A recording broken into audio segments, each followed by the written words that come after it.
24 फरवरी 2022 को जब रूस ने यूक्रेन पर हमला किया था, तब किसी को उम्मीद नहीं थी कि यह युद्ध 3.5 साल तक खिंच जाएगा और कोई क्लियर विनर सामने नहीं आ पाएगा।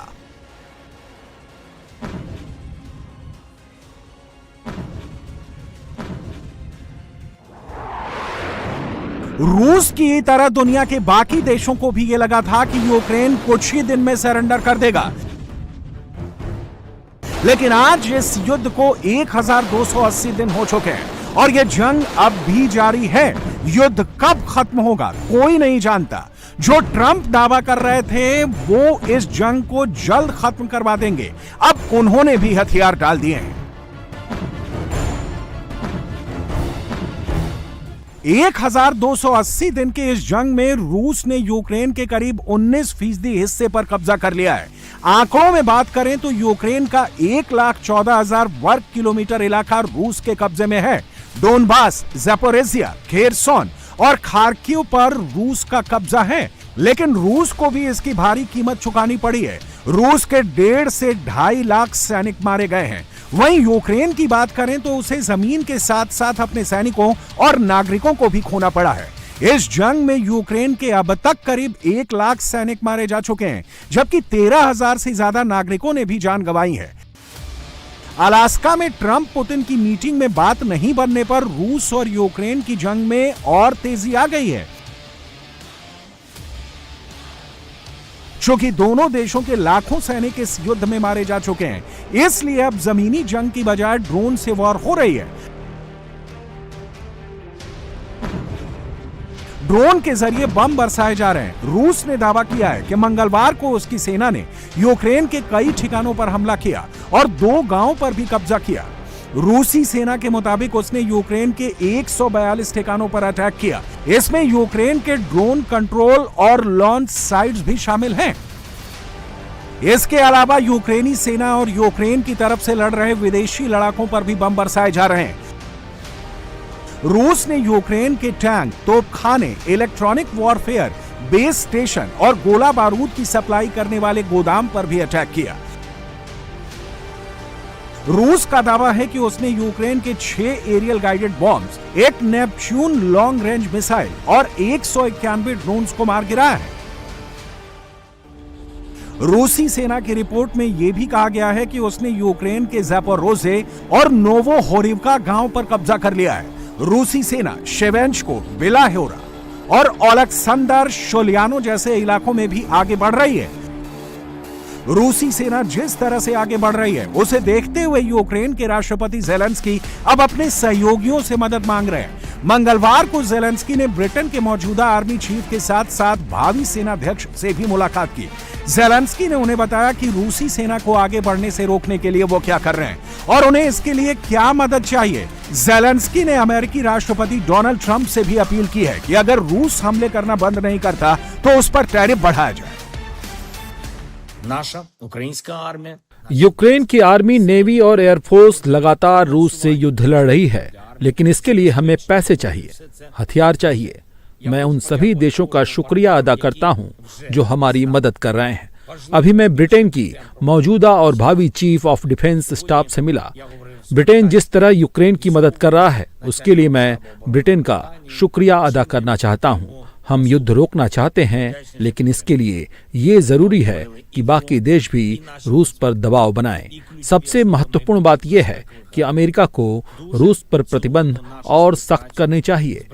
रूस को 2 टूक शब्दों में बताया जाना चाहिए, अगर वो यूक्रेन पर हमला नहीं रोकता तो उसके खिलाफ और कड़े आर्थिक प्रतिबंध लगेंगे। ज़ेलेंस्की ने ट्रंप से रूस पर टैरिफ लगाने की मांग की तो वो भी सामने आए। अलास्का में पुतिन से बातचीत नाकाम होने से ट्रंप पहले से ही चिढ़े हुए हैं। ट्रंप ने धमकी देते हुए कहा कि अगर पुतिन और ज़ेलेंस्की आपसी विवाद सुलझाने में नाकाम रहे तो रूस को आर्थिक युद्ध का सामना करना पड़ेगा। ट्रंप ने कहा कि यह विश्व युद्ध नहीं होगा, लेकिन यह आर्थिक जंग रूस के लिए बहुत बुरी साबित होगी। ट्रंप ने कहा कि उन्होंने युद्ध खत्म करने के लिए कोई टाइमलाइन तो तय नहीं की है, लेकिन रूस को जंग जल्द खत्म करनी होगी, क्योंकि अगर उन्होंने आर्थिक प्रतिबंध लगाए तो रूस के लिए यह बहुत गंभीर होगा। खास बात यह है कि ज़ेलेंस्की से भी ट्रंप बहुत खुश नहीं है। ट्रंप ने कहा कि ज़ेलेंस्की भी पूरी तरह इनोसेंट यानी मासूम नहीं है। ज़ेलेंस्की और पुतिन कई मामले में अपने अपने लोगों के लिए दिखावा करते हैं। We have economic sanctions. I'm talking about economic because we're not going to get into a world war. I'll tell you what, in my opinion, if I didn't win this race, Ukraine could have ended up in a world war. We're not going to end up in a world war anymore, but it would have ended up possibly in a world war. That would have been they were ready to trot. It will not be a world war, but it'll be an economic war, and an economic war is going to be bad, and it's going to be bad for Russia, and I don't want that. Now, I have to also see, because not everybody, Zelensky is not exactly innocent either, okay? It takes two people to tango, and I say it all the time. You got to get them together. I get along with Zelensky now, but we have a much different relationship. But with war, you never know. Things change. People go into war, think they're going to win the war, and then they get their asses kicked, and they lose their country, and they lose millions of lives. Nobody goes into a war thinking they're going to lose. They go in. I'm sure that Ukraine thought they were going to win. It's going to be, we're going to win. You're going to beat somebody that's 15 times your size. दिलचस्प बात यह है कि एक तरफ तो Trump रूस पर आर्थिक प्रतिबंध लगाने की बात कर रहे हैं।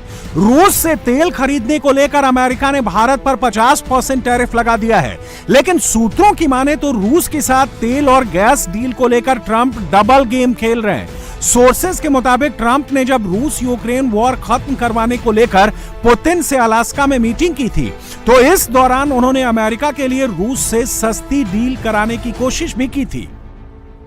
रॉयटर ने सूत्रों के हवाले से बताया कि अलास्का मीटिंग के दौरान ट्रंप ने पुतिन से कहा कि अगर रूस अमेरिका के साथ ऊर्जा समझौता करता है तो उसको प्रतिबंधों में छूट दी जाएगी। फरवरी 2022 में शुरू हुए यूक्रेन युद्ध के बाद से लगे प्रतिबंधों की वजह से रूस अपने ऊर्जा क्षेत्र में अधिकांश अंतर्राष्ट्रीय निवेश और प्रमुख सौदों से कट गया है। सूत्रों के मुताबिक इस मीटिंग के दौरान अमेरिका की एक्सॉन मोबिल के रूस की सखालिन 1 तेल और गैस परियोजना में फिर से एंट्री करने की संभावना पर चर्चा हुई। अमेरिकी अधिकारियों ने बताया कि रूस की एलएनजी परियोजनाएं जैसे आर्कटिक एलएनजी 2 जो पश्चिमी प्रतिबंधों के अधीन है, ऐसे में रूस चाहे तो अमेरिकी उपकरण खरीदने की संभावना बनाई जा सकती है। अमेरिका की कोशिश थी कि अलास्का में ट्रंप पुतिन की मीटिंग के दौरान कोई डील हो जाए, जिससे रूस यूक्रेन के बीच युद्ध विराम ना होने की सूरत में भी इस बैठक को सफल बताया जा सके, लेकिन ऐसा नहीं हुआ।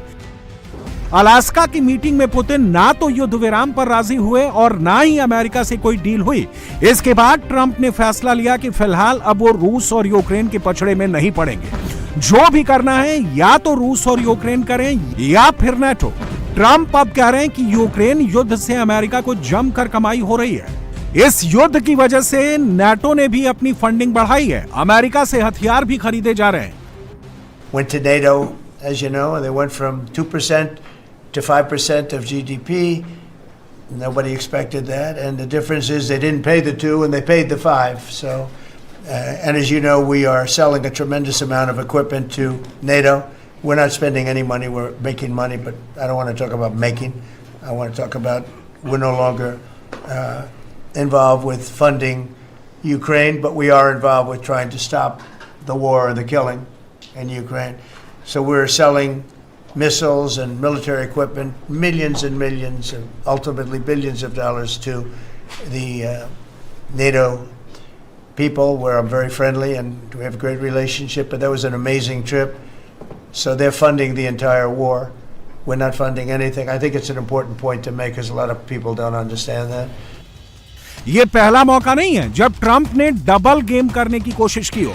रूस से तेल खरीदने की वजह से ट्रंप भारत से नाराज हैं, लेकिन खुद अमेरिका और यूरोपीय संघ अपनी ऊर्जा जरूरतें रूस से पूरा कर रहे हैं। हालांकि यूक्रेन युद्ध के बाद रूस के साथ अमेरिका और यूरोप के कारोबार में कमी आई है, लेकिन अब भी इनके बीच अरबों डॉलर का व्यापार हो रहा है। 2024 में अमेरिका ने रूस से 3 अरब डॉलर का सामान खरीदा। 2024 में ही यूरोपीय संघ ने रूस से 42 अरब डॉलर का सामान खरीदा। जिसमें सबसे बड़ा हिस्सा नेचुरल गैस का था। 2025 के शुरुआती 6 महीनों में ही अमेरिका ने रूस से $927 मिलियन की खाद खरीदी, जबकि पिछले साल $1 अरब का फर्टिलाइजर खरीदा गया। यूरोपीय संघ ने इस साल की शुरुआती 3 महीनों में रूस से $2.25 अरब का तेल खरीदा। रूस से ईयू को सबसे ज्यादा सप्लाई नेचुरल गैस की होती है।